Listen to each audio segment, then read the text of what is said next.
Oh, what up, y'all? Oh God, I gotta back off the microphone. Oh, just screaming at him. I am. I've been missing them, man. But we're back now. Where Pixar didn't happen. I'm Yeti, I'm the fucking Jew. What's going on, y'all? and we got a special guest for our return. How about that? You want to What up? introduce What up? yourself? What up? My name is Cody Manson, aka Cody Mansions, aka Cody Handsome, aka Caveman Jones. What's happening? AK-47. Fuck yeah. No, for real though. So the longer we go on about this, there are people who approach me, and it's so fucking cool when somebody on your level approaches us and wants to be on this show. And like, I linked up with you. You weren't fucking there, unfortunately. I linked up with you at the Carl's Tavern show. It was supposed to be an insane poetry show, Oh but yeah. the weather and shit fucked everything. But you and the whole fucking clique, HB, the Grizzly, and everybody came out. Y'all fucking represented and fucking killed shit. So I just wanted to get that out of the way first and foremost. That was Fuck yeah, I fucking cool appreciate it. that you approached us, and I had done a few more tabs than I was expecting to that night, and I could not fucking talk at all. I remembered that I had to throw it to the old lady. She basically had to negotiate all of that because I'm usually the one that talks. That's why we have to send like a trainer with you at all times. You I'm have to have a handler. That's the I one. mean, Happens. it's not on that level, but I mean, isn't it though? I'm just But saying. yeah, but that whole conversation even was too. I just want to take a second to say, like, as an artist in the underground scene, like I also pay attention to like pretty much every aspect of the underground. Like I don't get involved with a lot like the politics shit, but like from the podcast to promoters to like what I'm saying, like I pay attention to everything, you know what I'm saying, like Oh, I'm very absolutely. There's a very lot of like things going on in the underground. there's a lot of shit yeah. popping, and this is the thing that I've been. It's a kick I kind of came on in the last like 4 or 5 months, and I kind of like it. I don't have competition. I got colleagues, and I ain't Right, gonna worry about what anybody else is doing if I stay in my fucking lane. right. Feel that. It's just work hard too, like you know what I'm saying, like I mean, obviously you don't give someone your dinner plate, you know what I mean, but at the same time, like if you got a solid meal, you probably shouldn't be worried about other people because you probably got it going on. Yeah, you're not wrong about that. And I feel like there's enough money for everybody, and even if there's no money being made, what I mean by that is there's enough room in all of this for all of us Right. to have a piece of it. Nobody owns the underground. Well, as much as everyone wants to be like that guy of whatever it is they do, like the more people that there are, the bigger the scene is gonna be. And it's like, what's so cool about being the best one if there's only five of y'all? You know what I'm saying? Like Straight fucking shit, bro. I'd rather be that guy of, 1,000 people than 20. You know what I mean? Just saying, like at the end of the day, like I also know, especially hip hop and being a rapper and all that shit is very competitive. But like, I really don't compete with people. Like, um, it's weird. Like, I'm not saying like I don't know. It's just like I don't really focus on what other people are doing. If I hear something that's dope, like I'm not like a hater or some shit. But like at the same time, like I'm not out here um, like I don't know. Like if you hand me some music or you send me some music, I'll listen to it. But like I can guarantee you, I'm probably not gonna ever bump it. Just like I don't even bump my favorite rappers. Like I was just having this conversation the other day. It's weird because like when I think about the music I listen to, like I'm just so focused on what I'm doing. I'm almost like OCD or I'm very like in depth with what the fuck I'm trying to do. You know what I'm saying? I mean, As Cody it does Manson. take a laser focus to be putting Yeah. into some shit. Because like, let's be honest, we've talked about this before. There are levels to this shit, and you have definitely had a major leveling up in the last year or two. I appreciate that. And that's signing with LSP. That's something else I want to touch on. Everybody loves Psychopathic. Everybody loves M&E. Well, no, they don't. Oh, shut up. Hold on. I'm trying to be peaceful here. Okay. What I'm saying is there's a bit like I just said. There's a big underground, and there's the LSP, and there's Team She, and there's everybody is trying to cut out their own little piece of this, and like you said, it does take a laser focus to be this involved in it. So the question I actually want to pose, what did you find first, hip hop or this horrorcore underground shit? Well, honestly, well, I was born in Saginaw, Michigan. All my family's from like Bay City, Michigan. I lived most of my life in Cleveland, Ohio. Like I'll get to that, but like I was actually born in Saginaw, Michigan, and the first three cassette tapes I ever had, I got from a rummage sale across the street. It was MC Hammer, Can't Touch This Single, Beastie Boys, License to Ill, and a Great Malenko cassette tape. Oh, All at a rummage sale. fuck, that's deep. I know That's those cuts. no, for real. That's the first. Like the Beastie Boys was like a white cassette tape, License to Ill. I'll never forget that. But like, um, basically, so like I started listening to that. Like this is before even like Eminem came out or anything like that. This is probably like '96 or something. I don't even remember exactly what year. I could be wrong. Don't hold me to the math right now because I'm stoned. But Yeah, no worries. um, Same here. but so long story short, like so like hearing like ICP, like, but honestly, like I was just talking to my dude about this also as well. Like my oldest brother got me into music in general. Like I'd always take like his CD album that had all the CDs, and this was like when burning CDs was like the shit. So we had all these burnt albums, and it was like Easy E, NWA, Esham, Dayton Family, you know, Jake the Flake, all these like, you know, I know like Easy and them guys are West Coast. But I'm saying like there was a lot of like West Coast gangster rap and a lot of Michigan underground. And at the time, I'm so young, I'm not realizing that difference. I just figured because it's on a CD that it's some huge thing. Yeah. Which each of them was huge, but they weren't like no NWA. Like you know what I'm saying? Right. So Yeah. He want that's to like act that's like. no, but see, I fuck with Esham though, man. For real, that's my dog. But anyway, I so don't dislike him. yeah, I feel it. But anyways, fucking yeah. So basically, I was raised like I didn't realize that Esham was connected to ICP until I was like probably like in my teens, one of my juggalo homies, because like I grew up on ICP and all that shit just because I was in Michigan. Like, but to me, it wasn't. I didn't comprehend like juggalo culture. It was just that's what the music was playing in that area. You get what I'm saying? Like, See, that's what when you go. we got something a little different. Like we're from this redneck ass backwoods fucking town. We're like maybe in between two different towns. We were probably what, one of 15 juggalos. Yeah, there was, yeah, you know, So 15, if 20 you got something. Michigan, you come down to this shithole of in Indiana, and we had the culture, and it was there, but like you had to really, really dig for it in the beginning to be able to find it. So I guess you were saying you were a lot more immersed in it in the beginning, since you know you were growing up in literally the Yeah, place where it's fucking coming out. like I caught it at such a young perspective that I couldn't tell you the difference between what was a mainstream or a commercial rapper or what was an underground independent rapper. I couldn't say the difference. The fact that you had your voice on a CD, I thought you were just a superstar. You know Oh what I'm yeah. saying? So I kind of just looked at it all the same. So to answer your question, I kind of found them both at the same time.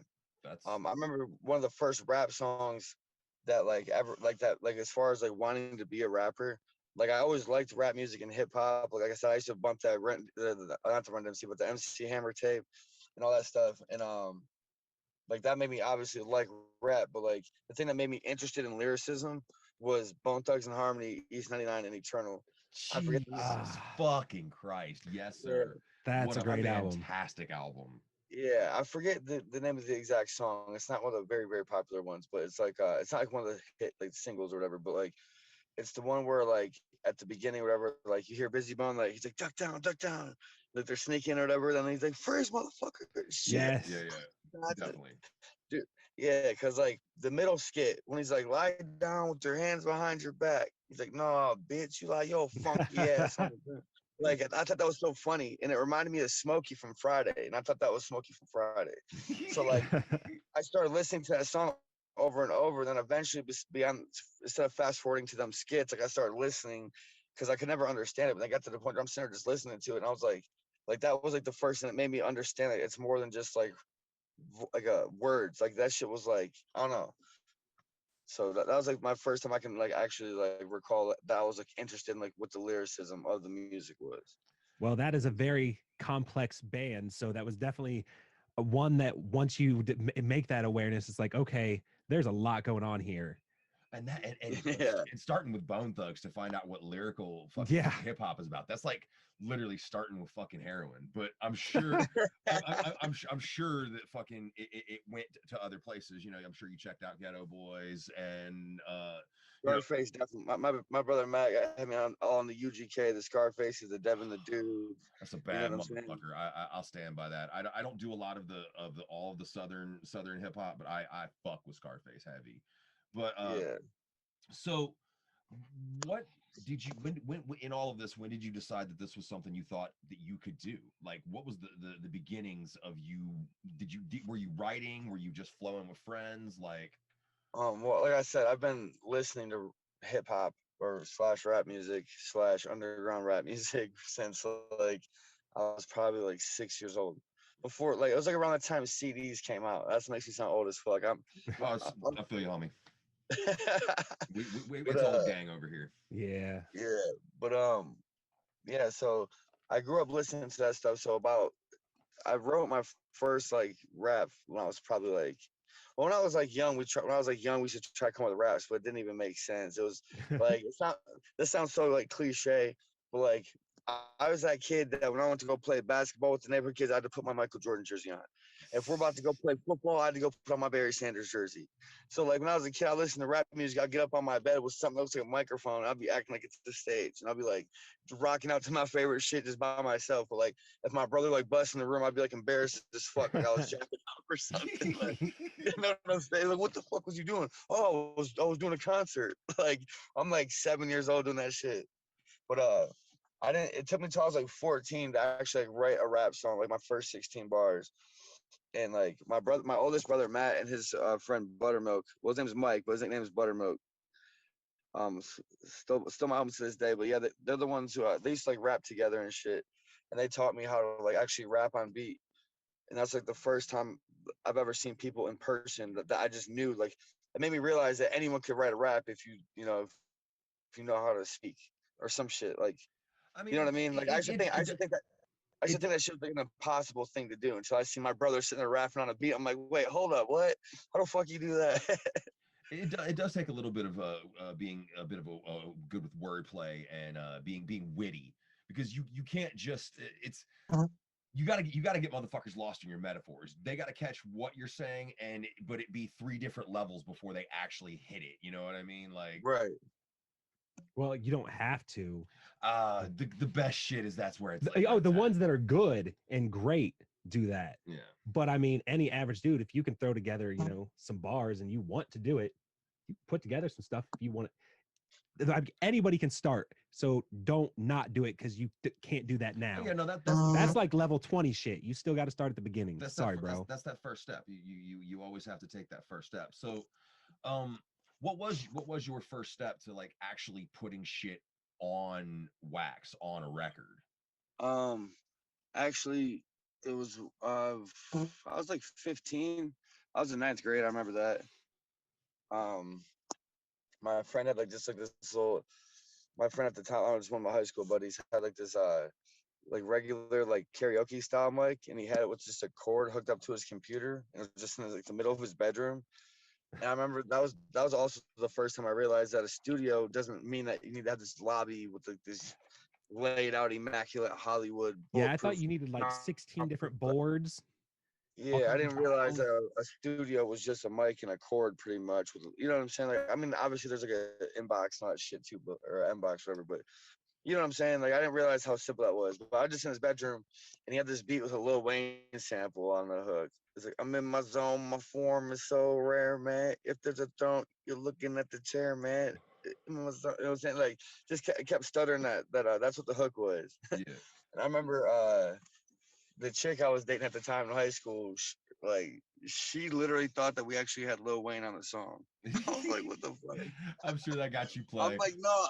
I was like, yeah, we were just recorded in my dude's bedroom and Lil Wayne actually's on the song. I'm like, that's He the actually first song I ever recorded. I'm like, and he come stopped on, by and did man. it live too. It was Yeah, crazy. we cool like that.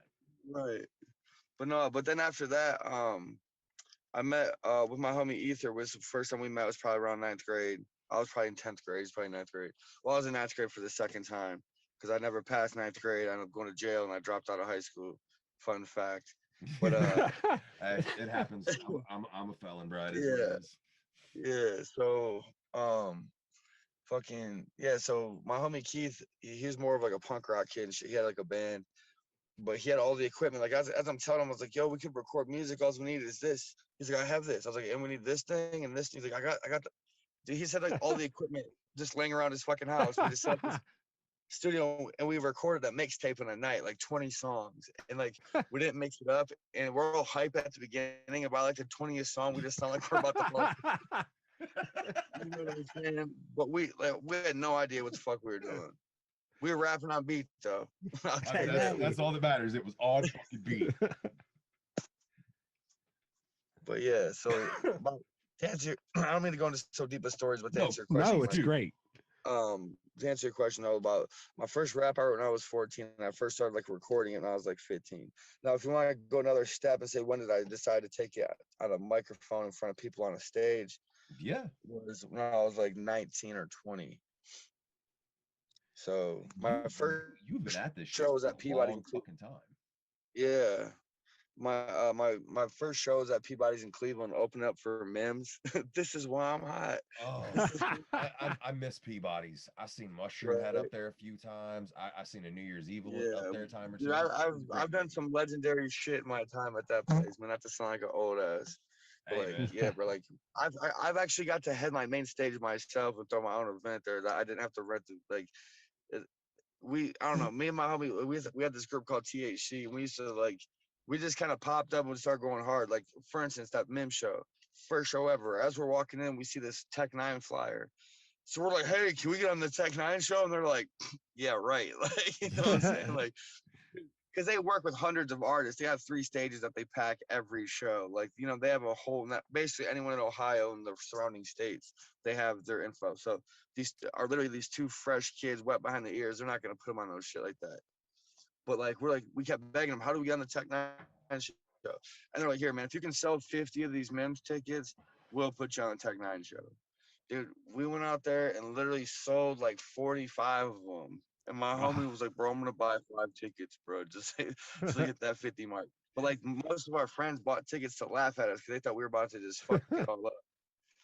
And not only did we were one of the top sellers for the Mim show and got like the first time I ever went on stage, I got to do the main stage at Peabody's, which at the time was like a big deal. Oh yeah, that's a huge fucking thing at the time. Yeah, and then my second show was opening for Tech Nine. And like that's how like I even got engulfed like back into the Juggalo world. You know what I'm saying? Now it was crazy because like we had a hype man. It was me, my dude Ether, and my homie Relic was our hype man. Juggalo Rob, shouts out to Juggalo Rob. You know, he was telling us, "Man, it was Juggalo as fuck. You need to embrace that more." And I was like, I don't know why I had this stigma. I think it was the era, but like for underground rappers, not saying like the ICP OG roster. I'm talking about like the kids that go and paint their face. Not even hating on other kids that paint their face. But you guys know what I'm talking about. There's a million people that do that try to be. We talked about this before. There is being a juggalo who raps and being a juggalo rapper. There's being a horrible juggalo rapper. Oh, see, I was gonna be nice. We weren't gonna shine the light on them, but there is some really good juggalo rappers. There are. There are. But I'm saying, it's it's like picking a goldfish out of a fucking, I don't know, bro. Anyway, no, I'm not hating either. I'm just you're not wrong. At the time, we had like this, we had this stigma of like we don't want to be labeled juggalo rappers because like, dude, like there was a time, especially in Cleveland, like if you said that, people wouldn't even give your shit a chance. I'm like, I already know this is about to be that shit. Like, you know what I'm saying? Shit. But like that shit, there's gonna be some people screaming in the background. There's gonna be some. And I know everyone knows what the fuck we're talking about. You know what I'm saying? Because like I'm not the only one. Like obviously, like it happened. It's just the truth that it sucks. But fucking so we used to fight the stigma. Then like the one day we got the co-headline with Busy Bone at Peabody's, and it just said Busy Bone with THC and special guests. So what they did, they packed the whole house, like they do with openers, blah blah blah. We went on like 2 slots before him because I think like T Mills or some shit came out, so we went on like right before him. But we're in the crowd, and you always hear whoop whoop, a bunch of whoop whoops, all this shit. We're like, we get off stage, everyone's like family chanting, all that shit. We're like, dude, me and Keith, me and Ether, shit. We're like, man, who's the juggalo rappers here? Like, I wonder who's the juggalo here. bro, we got off stage, right? Where dude runs up to us. He's like, dude, we seen your THC on the flyer. You know, we had, there was like 50 of these motherfuckers. We're like, damn. All right. So I guess we should stop fucking around. Like, you know what I'm saying? Ignoring motherfuckers that's really showing us love. Like, that's kind of how it started. But like, we ended up doing like anytime anything underground came through, like we did from that Tech Nine show that I first talked about, we probably did like five of them at Peabody's, I want to say. I opened for ICP, the old shit tour, fucking all the sub noise, suburban noise, all that shit. Like we just stayed doing them shows, but would also do like the Young Buck shows and the Chip the Ripper shows and the Young Jocks. And all. We would just get on anything we could. That's how you catch those motherfuckers that listen to Tech Nine and then you expose them to the other side of it, and they like gangster rap, but they also find out that they like this horrorcore shit. They like this fucking this underground shit, and that's how you sling it. And good on you for fucking. Too, let me say one more thing. Meanwhile, my dude Ether I rap with, he's a drummer in a punk band called the Heebie Jeebies, and it's like super fast paced, like thrash punk shit. And while I'm doing all this rap shit, we'd also go to like house shows in these basements or like go to these like little dive bars and shit and just go fucking nuts. And like everyone looked at me like the hood kid, but like I would be the motherfucker that I'll be chilling till my dudes go on stage. Once I go on stage, I'm in the pit going hard as fuck on some like crazy shit. So like we always had like a very like punk rock, not like pop punk, shit like that, like actual like New York style, like Yeah, that good hardcore shit. Sick of it all. yeah, you know what I'm saying? Like, so that's also like in my like my recipe, you could say. Well, that after seeing your live show, I can definitely see the influences of all those things you just mentioned. I'm actually really fucking looking forward to the next time I can see you on stage again. We're gonna talk about that a little bit later. We're gonna get to that at a certain point, but we're not there yet. Yeah, you got to keep listening, fuckers. We'll talk about it later. So you've established a decent home base and you're making a lot of fucking noise. What brings you to where we are now? What puts you on the LSP radar and so on and so forth? And how did that happen? Play out. Thank you. Really fucking all right, so long story short, all right. Well, it's a beginning of a short story. I have to tell you to explain that question. Yeah, no worries. I used to, when I was in THC, I used to go by Codeine. That was my rap name. All right, just because my real name is Cody, and it sounds like codeine. Yeah. My homie's name's Keith. Chicks used to call him Keither, so we dropped the K and it's Ether. So it's Codeine and Ether. That's how we came up with our name. So like we rocked with that for like 10 years down there. All right, I go to prison, not like super long, but went to prison, came home. And then I was going by Codeine still, but like I started like trying to grow dreads at the time. That song I have called Like Duh, that's like when that came out around that time. Then I got violated on my PRC, had to go back to prison. And then when I came out this time, there's a bunch of kids, the whole freshman, like the little pump wave, all the colored dreadlocks and all the face tattoos and all the little Xans and all the everyone's named after a drug. So here I am, like damn near 10 years older than a lot of these kids. With short dreadlocks, face tattoos, going by Codeine. So like when I go places, people would already be like, I would watch you like literally pretty much laughing at me. I wouldn't be mad though. I'd just like, I go on stage and I'd kill it. And I'd get off and the same people would be like, I'm not even gonna lie, bro. I thought you were about to be whack as fuck. But like you were dope, bro. And I'm like, oh, cool. Like you sneak diss me, but then like compliment me. Like, it got to the point where I'm like, man, like I really just like I gotta rebrand. Like so I had this plan that like, because when I used to film my music videos, like you can even go back and look at the Like Duh video. That's like 5 years old. At the beginning, it says Cody Manson Films. That's just a name I came up with for like my music videos at the time. Mm-hmm. So when I came to like rebranding, I'm like, I'm just gonna call myself Cody Manson. That's gonna be my rap name. And I was like, now to solidify that, let me Google it real quick. Google it, nothing comes up. Go on YouTube, nothing really comes up. Now if you type in my name anywhere on the internet, I'm like the first like 3 pages of shit. You know what I'm saying? So it was like a name that I knew like not anyone like was riding with. Oh yeah, it's you got to have your own fucking name. Now as far as like me wearing like the black contacts and all that too, it's like my first like logo as Cody Manson. I had my homie Legion do, and when he sent it back to me, it had all black eyes. And then like I still didn't dawn on me until I got my banner made for the stage and shit. And I seen the black eyes and I was like, damn, if I went and got black contacts, I'd look more like my logo. You know what I'm saying? Yeah. So like that's why I even started wearing the contacts. And then like it all kind of fell together, and it took me like 3 years to make Psychoactive. So my first project as Cody Manson got signed to something. Now, that was all like my plan. It was like, if I'm gonna rebrand, I have to approach this like a new rapper that no one's ever heard of, but use everything I know and all my connects and all this shit to make it work.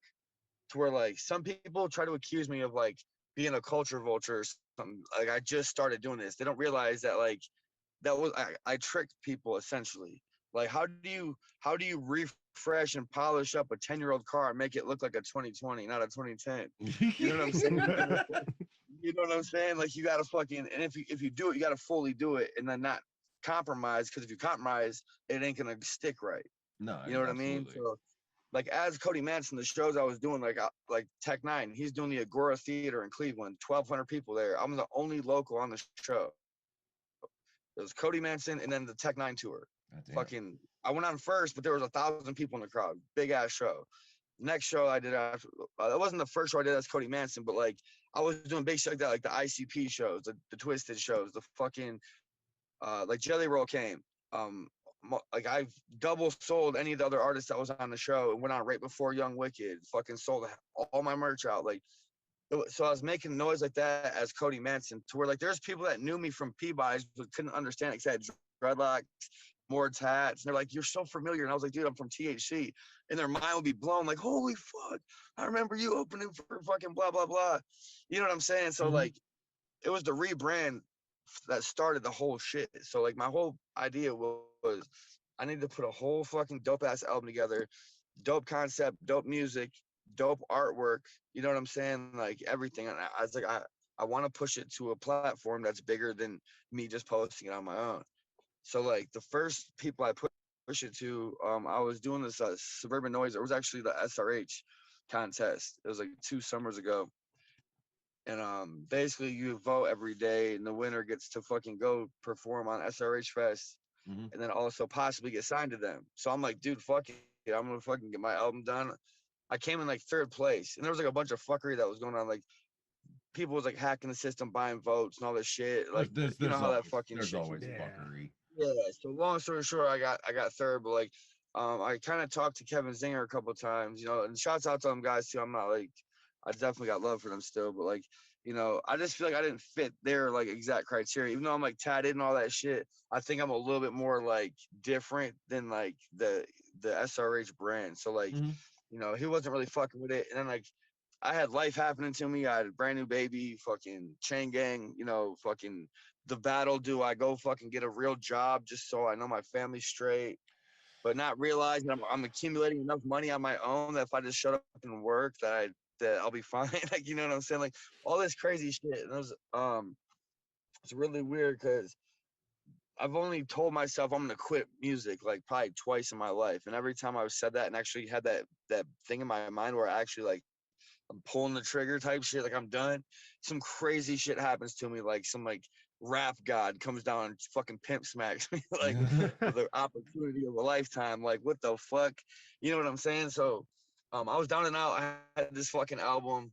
I had like a pre-cover. It's the same picture, just did not look nearly as dope as the actual artwork came out to be. And I was just sitting on it. I was really just trying to get some money together to drop it and shit. And then me and my homie decided to book the triple. It was the Revolving Nightmare tour. It was supposed to be Triple MFD, Rez, fucking Damien, and HB. But the fucking coronavirus happened and shit. So Man, everything got locked down. fuck Corona. Ah, Can't say it Yeah. enough. Yeah, and it was funny as fuck because in the paperwork, like I'm not trying to like say too much, but it's not nothing I can't say. But it's you know, it's just saying that you know whether there's like a natural disaster that happens, like if there's a reason the show has to be postponed or canceled. It said like a natural disaster, reasons beyond our cause or our control, and it said a virus. I remember reading that and going, a virus.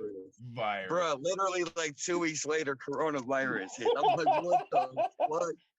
But so that was how I got in contact with Scum. Now, part of the deal was when I booked them, um, I'm as a businessman, I added on a feature for a discounted price since I'm buying the tour package. You know what I'm saying? So either way, Triple MFD was gonna be on my album. Now they heard the song. He's like, that was dope. Blah blah blah. You know, Scum actually complimented me and shit. And then the show gets canceled, so we're still in touch, blah blah blah. And he sends me a song to get on for his album, that song Bad Days. Mhm. And you know, and then I just, you know, after he sent me a song to be on his album, I was like, yo, so what's your guys' roster looking like?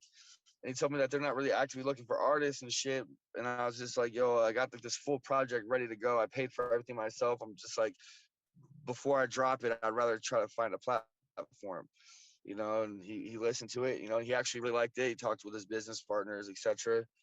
And then, you know, after a couple months of going back and forth, you know, we figured out a deal, and I signed back in like June.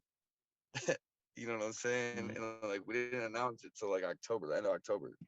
So I was sitting there on this project, can't say shit, can't talk about it, and just for like pretty much like I said, about almost half a year.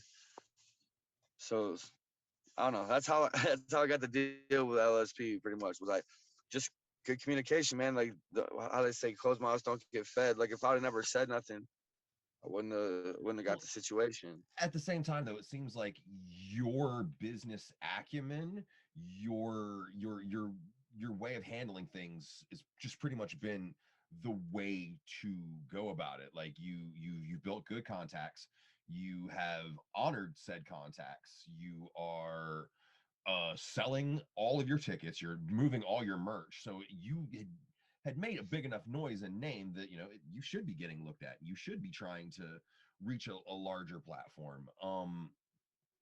The album, the Psychoactive, I am gonna say this. I'd never heard anything from you going into this, and the homie Itty told me I needed to check you out. And that's the brother. And if he recommends somebody, usually that's something I'm usually for. Uh, I do a lot of doses, man. So this was an album that definitely I felt in my soul Yeah, on a few different tracks. I appreciate that. Like that was the whole metaphor for psychoactive. It's like my psyche is active, like my mind is active, but also psychoactive, like psychoactive drugs, like trippy shit. Mm-hmm. Um, that's also why the brain is on the cover. It's a brain. It's like I said, that's for the psycho, the psyche, like metaphor. But the psychoactive, the fact that it's drugs being sold. I don't know. I just thought like the way that whole shit came together was actually pretty tight. Cause like I appreciate the compliment, by the way, too. You know what I'm saying? Oh Like yeah. as far as like you know, to give me a chance to hear my shit and actually fucking with it. That's dope. You know what I'm saying? And that's also what I'm talking about earlier when I said I don't really listen to a lot of people. I feel like, you know, like when I just let myself go and I just like trap myself in my mind, like I come up with the dopest shit and the craziest concepts that I can't say someone's never done before, but like I know it wasn't influenced by a certain thing that I've been like trending with. Mm-hmm. You know what I'm saying? So, but yeah, seeing the way the album cover came together with the brain being broken up like it's a brick, you know, being sold as drugs. The album cover is like the life cycle of a drug. Yeah. You know what I'm saying? And I'm like, when I came up with the album cover, and then I came up with the concept for the video of how it's gonna explain the album cover. The psychoactive music video where I'm laying with my brain out, getting packed up, you see it getting sold, all that. Now I had that concept before I even had the song, the title track, Psychoactive done. I just knew I had to have a dope ass song to go for that concept. So I was like, what way better way than to just do it with the title track?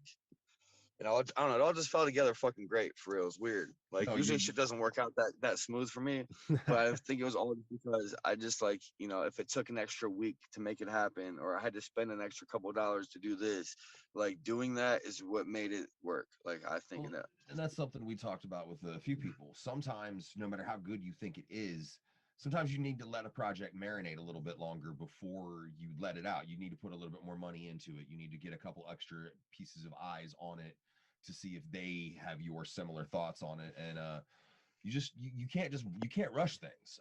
You said you'd set on this project for a while now, and you can see that. It took like 2 years to do and almost a third year to release. But go ahead. I didn't Things mean to take a cut you while, off. guys. Motherfuckers don't think about that. No. They really don't. They think that they're gonna hit a studio, they're gonna put some shit on beats, they're gonna fucking put it out, and it'll be out in about 3 months. Yeah, and the internet is. I mean, it can be. I mean, the Let me internet's say, definitely expedited things like that. It's like I didn't realize until recently they had said that somebody I met from California from back in the day when we were young, we were talking, and he's like, "What? Wait, what were you wearing to school?" I was like, Jinkos and stuff. He's like, "Wait, oh yeah, you guys were like 2 years behind us." And I think, and it was just So because of how long things take to get produced, that we wouldn't be influenced by what we're seeing in movies until 2 years after they were made, because they make them, and by the time they get put out, it's been a couple years. Oh yeah, absolutely. So it's just weird realizing like, oh yeah, the person's like was 13 in this movie, but I just saw them in real life. How are they so? Because they made that film like years ago. Yeah. It is a hell of a process. What's crazy too though is what I want to say is like I don't want the fans to think that it's gonna take me 3 years to drop another album. Sometimes that first one just takes the longest. You got to get all the contacts, no, it's and because everything rolling. like I said, it's because I said I had to execute the plan. If there was 2 things not checked on that list, I had to get them checked. Then And I then, did. then we And wouldn't. now what I'm saying is like I'm not just gonna like right. So like what I'm doing though this year, I don't want to say the exact number, but I'm dropping a bunch of EPs. Now my album was 15 songs. So just know I'm gonna drop about 2 albums worth of music through EP variations that have different styles even. Like they're all gonna be Cody Manson. Like I never do like some like super like if you like this song, you're not gonna be like, oh, I don't even like that style. It's gonna be like more of like the music behind me. Well, Like my rapping is it's always gonna be you. the same. Like I don't It's always going to be you, no matter yeah, what exactly. you do with it. And that's something that I've told some other friends of mine when they're worried about a quote unquote rebranding. And I'm like, if they fuck with you, they're going to continue to fuck with you, no matter what it is. Right. So yeah, I definitely I got one I can announce right now. It's called Fish Scale. It's with my homie Shabby. If you guys seen the Purge video, the homie Shabby that's in that, Yep. he's one of the Triffe Life homies. We've been working on that Fish Scale EP, just like pretty much on and off, picking up, putting it down. Like before I even like talked to Scum about this situation, but during the signing and all that, I was just telling him I was like, yo, I still want to drop this project with my dude. So we figured out a situation to where like the project will be available on Gorehop, but it's not an official LSP release. It's a Mhm. Trife Life release. You know what I'm saying? So like that's my next EP I'm dropping, but shortly after that I'm dropping an LSP official release like EP of just a solo EP of myself that's I'm hoping to have done before the tour. Oh, So okay. there'll be Psychoactive available and there'll be 2 other EPs available for the tour. So you mentioned the tour, and I feel like we can announce it now. Itty pretty much already broke kayfabe 2 or 3 different times, but Itty don't know what kayfabe is. no, he really don't.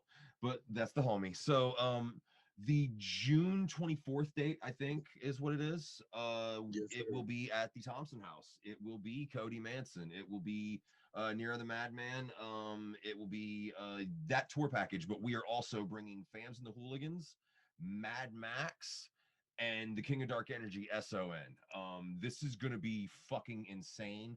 We have never done anything like this before, and I'm really fucking anxious. It's gonna be a banger. Let me shout the tour package too. We got Please do. we got Shabby, we got Smokey the Bear, Bobby Cray, and Rogues Gallery.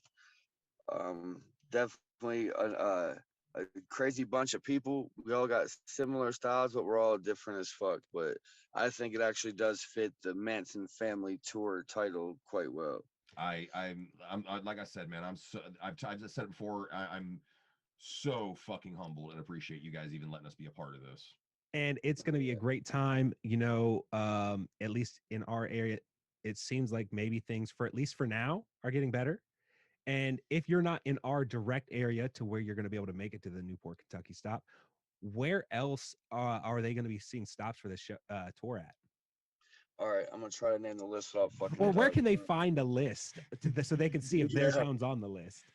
All right. Well, I can. I'm just gonna give you the rundown. Corpus Christi, Texas. Austin. Well, it's Austin first. Corpus Christi, Helton City, which is basically Dallas Fort Worth. Tulsa, Oklahoma. Wichita, Kansas. Omaha, Nebraska. Green Bay, Wisconsin. Newport, Kentucky. New Haven, Indiana. Cleveland, Ohio. Peoria, Illinois. If you can't make it to the new to our stop, you should definitely go to the New Haven stop. Shout out to Carl's Tavern. Yes, Carl's Tavern is amazing. Love that fucking And place. Get the or come wing. to the Cleveland show. You know, Or I'm come to the throwing that Cleveland with show. Yeah, myself. absolutely. Just catch this fucking show.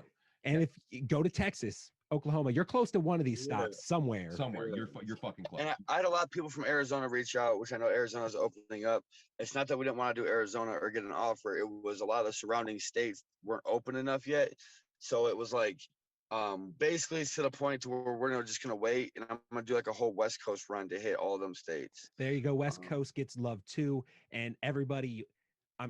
We're glad shows are starting, and it's gonna be a little weird in the start, but we're getting there. Be patient, motherfuckers. Also, That's let me awesome. shout out this out. May 15th, I'll be in Denver at the Roxy Theater, opening we'll co-headline or whatever with Ouija Mac and Scum. I'll also be in the building the 14th, hanging out because they it sold out so quick that they booked a second date. So back-to-back Ouija shows in Denver, May 14th and May 15th. It's gonna be fucking dope. God In damn. Denver, you can get You your were- party on. You were a busy fucking man, dog.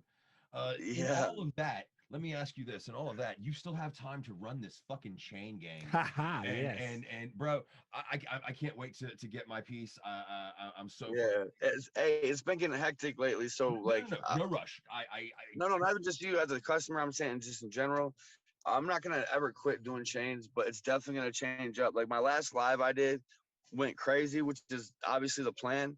But like I used to have this problem where I'd keep going live every couple of weeks just for like the fucking just for the fans essentially, because everyone would be like, yo, go live, blah blah blah. So I would try to stay like active like that. But even on I tried one video to say, hey, I'm not taking any orders, and I just kept getting bombarded. So I had to like so so I learned like I've been went live since like February 28th. It's like the middle of April right now, and like I went on a Texas tour. I've been hitting these spot tour dates and shit. But like I also been grinding. So what I think is gonna change is our last live. I had like 10 pre-made chains, just like random dope shit. I think someone would like. And I ended up selling all the chains right there on that live. And then I got a bunch of custom orders. So what I'm gonna start doing is I'm gonna have at least 10 pre-mades when I do a live, and then I'm gonna charge 75 to 100 per chain because the demand is there. Even if I don't get as many sales at the time or whatever, I'm just being realistic. I don't want to stop making them, but I know I'm getting to that point where, especially this summer, I'm gonna be busy as fuck. And my wife's pregnant with our second daughter. Congratulations. Yes, congratulations. She's due in September, so like June, she ain't gonna want to do shit. I feel her though. Like, No, that makes total Hey, sense. so like what I'll do is I'm not gonna be lazy. I'm like I said, I'm not gonna be a bitch about it. I'm still gonna do the chains. Obviously, the ones that are past that people already paid for, obviously. But I'm saying like as far as like going forward, I'm still gonna do them. But it's gonna get to the point where it's like if someone really wants a custom chain, like right now I'm doing them for 50, any size, any Which is design. unfucking-believable. Some of these fucking chains are crazy intricate, and it's like, realistically, it's about the time now. It's not about the product. So absolutely, you have to account for your time. Your time's worth more because now you're busy. So right pay up, sucker. Now what I'm saying like this, like right now, I'll say I know I'm making more money off of chains than I am music, but it's catching up. And like I said, like I'm not gonna sit around and fuck around. I'm gonna bust my fucking ass. And I'm telling you, by this time next year, if you want a chain from me, it's gonna be like buying a verse from me. Like, you know what I'm saying? Like, but there's nothing wrong with knowing your worth and knowing what you bring to a picture. And but it's just so listen though, the chain gang is so organic, dude, and like it really is what got me here too. Like that's what funded everything. Like I used to be broke as fuck living in my girl's garage, bro, thinking $50 was a lot of money. Like you know what I'm saying? Like, and just because we were just trying to make it work, man. Like, and I started making fucking chains, and I started going live, and we started making money. Now I got a fucking 3-bedroom crib, been supporting a family, paying my fucking bills, like, you know what I mean, off of chains, and like obviously shows and merch and shit like that. But like, I don't know. So like I said, like I'm not ungrateful. It's just random as fuck, dude. Like my brother Justin's a tattoo artist. Like I never was into drawing and shit. Like it's weird how it happened. It's like almost like inventing the fidget spinner. It's like such a random thing where it's like, holy shit, well, it's working. I mean, the first time I saw one, Itty showed me the one that he's got of him and Shadler, and I was like, that's really fucking cool. What is that? And he showed it to me, and I got a good look at it. And I always said they're cool, but I didn't think I was gonna get one. And then I was good and high at that fucking show, and Tooth let me wear his, and I was like, you know what? I think I want one. Yeah, good look. Yeah, Tooth be showing out, man. He every show he be throwing that Carlos Gang one on somebody like, here, bro. That's the homie. Shout out Trevor Tooth. We love you, Yeah, brother. he's definitely a Trife Life part of Trife Life now too. I'll be announcing the squad soon. Some people can already tell just by how much we all been linking, but Mm-hmm. um yeah, but like here's the thing, I'm gonna push Trife Life as a crew. You know what I'm saying? Like they're all gonna be like, you know what I'm saying, like the artists are gonna drop Trife Life releases. Well, I'm not gonna launch like a store and all that shit for a little bit longer. 'Cause I don't want to like just like be doing way too much. Yeah, Like I you don't want said, to get like, too busy. but like I don't want to tell them that they can't rep the brand. It's like no, we're gonna rep it like a fucking crew, like a team. Then eventually it will be a straight up company store, where people are doing exclusive releases for Trife Life and shit like that. But right now it's about branding and like just building the fucking squad. You know what I mean? So that's definitely my plan. Like I was telling them, like I'll be dropping Cody Manson LSP releases, running Trife Life, but like I won't be dropping Cody Manson Trife Life releases unless it's like an EP thing, like I just said, the fish scale is gonna be. You Mm-hmm. know what I'm saying? Like technically I'm LSP, but like it's not gonna be an official release. Well, this is you instead of sitting on your ass after getting, blessed by some shit like this, instead of, just sitting on your laurels and letting it ride, you're trying to take that and double it back through and Right, because give what's gonna happen opportunities the to next other people. generation? Yeah, Who's gonna be the next LSP, or who's gonna be the next she? Fucking 10 years from now. yeah, because You know what I'm saying? LSP's that's something that 20 people need years. to think about. There needs to be more names. Like, It's for the culture. I'm not even trying to compete with it. I'm just trying to soak up the game, and one day I'm gonna have to do what Scum's doing for me for somebody else.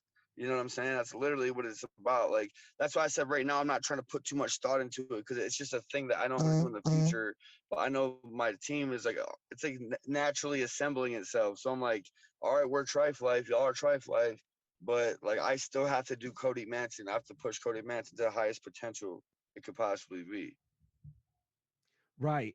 Uh, and I mean, that's definitely a smart thing to do so you don't end up in situations where, that next, if there aren't people stepping up now and making plans for the future, there won't be there's one. not going to be a future. There's just going to be guys that, well, I don't even know how to get started, and they're going to get lost in the ether that is the internet, because with no And guidance in the internet, you're not getting very far. I've said it before and I'll say it again. You don't have to be signed to psychopathic to be a part of this You culture. probably shouldn't be at this point. You probably shouldn't be at this point. They're not even taking new artists right now, actually. I'm not going to turn this into into a shoot. Oh, I just pointed out they're not doing it, so somebody's gonna have to do it. It might as well be you. But whether listen, like this, how I always look at it.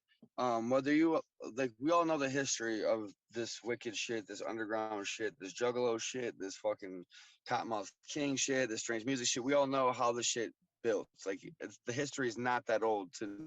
To And if forget you it. don't know, you can figure that out because it's not that old. You know what Yeah, I'm saying? It's not exactly. that many generations. Where it's Yeah, you like don't have it's to ask gonna your get to a grandpa. point where it's like obviously like I said, the history about it.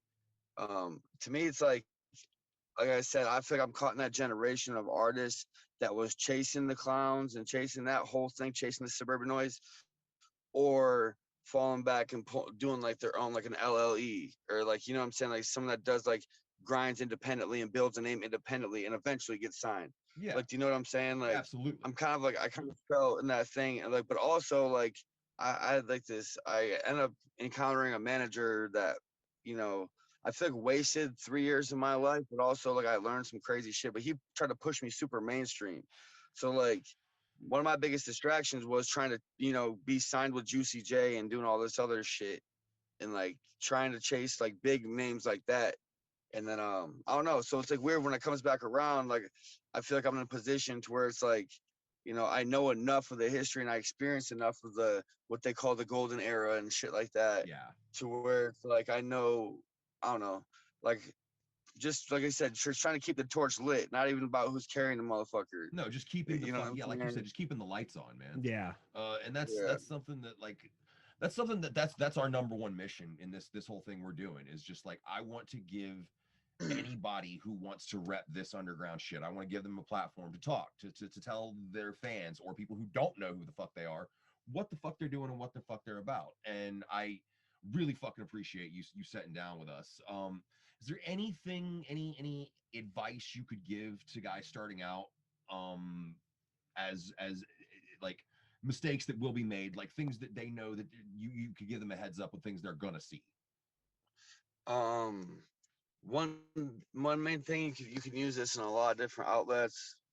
If you're a new artist, you're looking to spend money somewhere on any type of service. Um, don't just grab the first one that comes to you. Like, don't you know what I'm saying? Don't just take the first fish type shit. Cause like, you know, if you got some money and you're wet behind the ears, people are gonna be like, yeah, I got you. You know what I'm saying? Yeah. Whether it's buying onto a show, whether it's getting a logo, whether it's getting merch done. I'm not saying that they're gonna rip you off per se, There's a but lot of like, snakes in this fucking grass, and we Hey all man, yeah, know it. I so got more like, so yeah, more like just how do I would say, just first off, build your own shit in your mind. Like, it's okay to be influenced by shit, but don't try to fucking be like, I'm gonna do what he did because it works for him, because it's not gonna work for you. I'm not saying you can't be influenced by their actions and use a part of that, like some seasoning in your recipe, and that might help you a little bit. But you're not gonna watch every Wiz Khalifa video from the time he started till now and just be what Wiz Khalifa did just because you did copy what you seen him doing. Yeah. Like, that was his thing. Like, there's gonna be something for you too, but you're gonna have to find it on your own. You're not gonna be able to watch someone else and take it. It's not that easy. if it was, I mean, There'd be a lot more. there'd be a Wiz lot. Khalifas, I suppose. Well, there'd be a lot of clowns running around. That's for sure. Well, there are. Yeah, Not in that a was good the way. error. That's the error that we was just talking about. Yeah, Yeah. that's the Uh, one. I think the worst one I ever seen, and I don't remember their name. It was just this guy at his fucking bar, and there was one bald guy rapping, and then the other guy was in the Green Man suit from fucking Always Sunny in Philadelphia. You know what I'm talking about? Yeah, Like, and he was rapping in the Green Man suit. Like, I guess know your gimmick, but what the fuck was that, bro? I know there was that one guy yelling right. Harrison. That was pretty. That's who I was I don't talking even. about. Oh, That was yeah. them. Okay, yeah. That was them. Whoever you were, guy dressed like Green Man, you suck and you need to stop. Stop. Your friends should have told you to stop. They're not your friends. Oh, he's frozen. Oh, oh. I think you froze. We good? Am I still? You're still here? We still good? God Can damn. hear you guys? Can You're coming in and out. hear you? I don't know. Hold on a second. He should have full strength. Why don't I?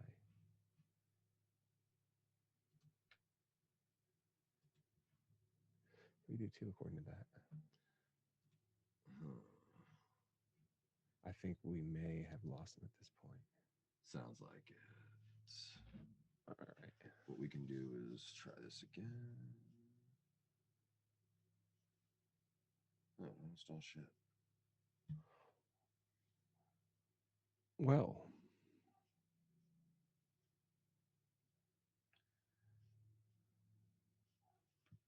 How long was that? That was almost an hour, wasn't it?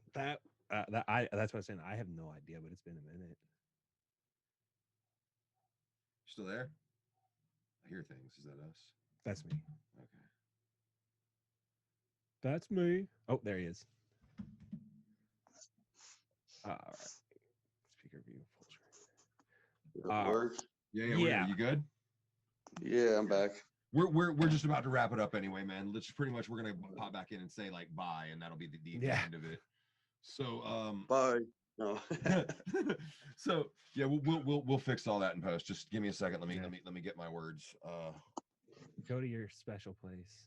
Fuck you. Seven steps. Anyway, all right. 3, 2, 1.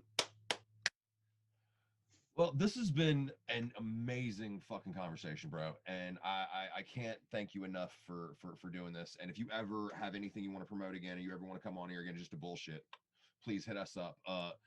Where can they find your music, have access to you, your socials, all that shit?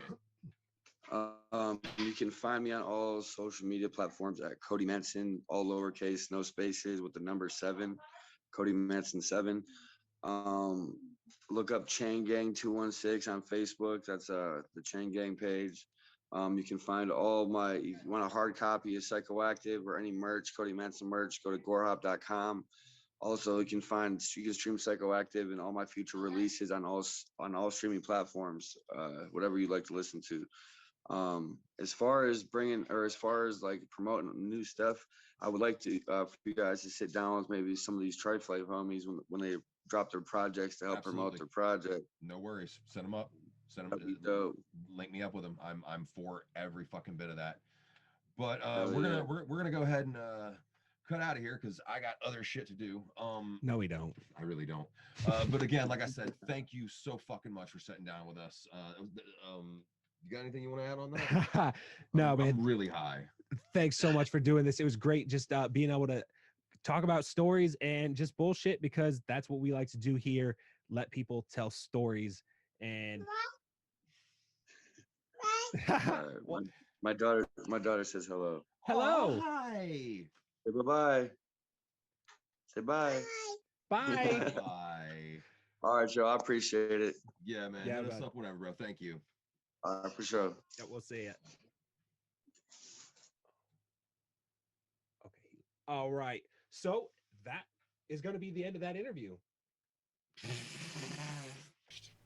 I'm the worst. Yeah. So I can't match that energy at all, and I will never try. Yeah. That was really fucking cool. I want to thank Cody Manson for reaching out to us and lining this up. I'm the one that does all the fucking networking. I can't. Well, you and Casey. Shout out to my girl Casey. We love you. It's mostly because I will forget to put it on the calendar, or if I do, I just won't read the calendar. So He's not wrong, and I blame most of this on marijuana. I blame this on my beautiful David Hasselhoff collar here today. So we're gonna leave you guys with an artist that I've only recently been introduced to. She actually just had an album drop on Spotify. It's called Hibernate. yeah. HB the Grizzly. This is a track she sent to us. It's called Mannequin Side. You guys should listen to it as this episode fucking ends. Yep. Let that roll through. Remember, you can check us out on all your social medias. You can find Spotify, iTunes, Anchor, Buzzsprout. fucking Pampers 500, Tide, NASCAR, whatever. You can find us on the internet. You know how it works. At so Picture find it us didn't there. happen. At And Picture it didn't happen. check out this track. And if you want us to play your shit, maybe, first off, don't suck, and then send us a track. We'll catch you guys in the next one. Peace.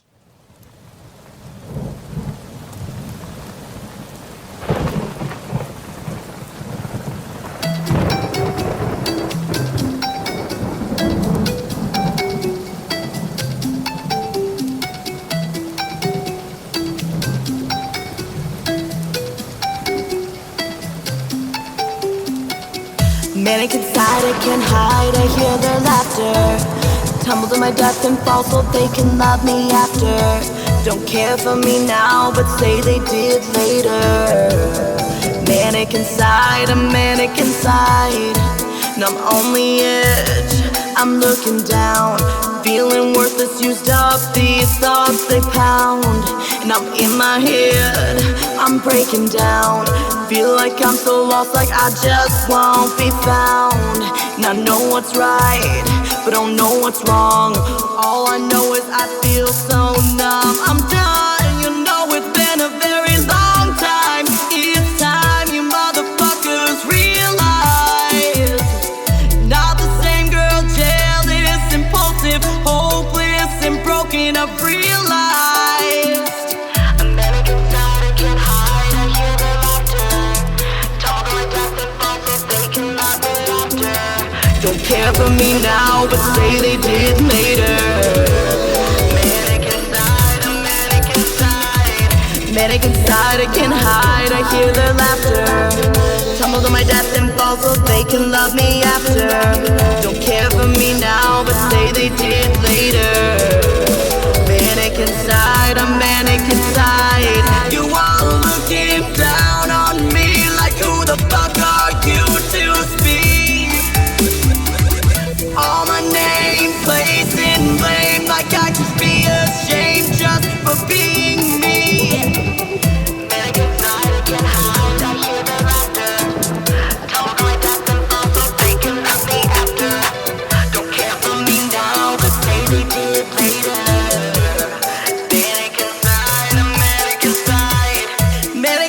I can't hide, I hear their laughter. Tumble to my death and fall.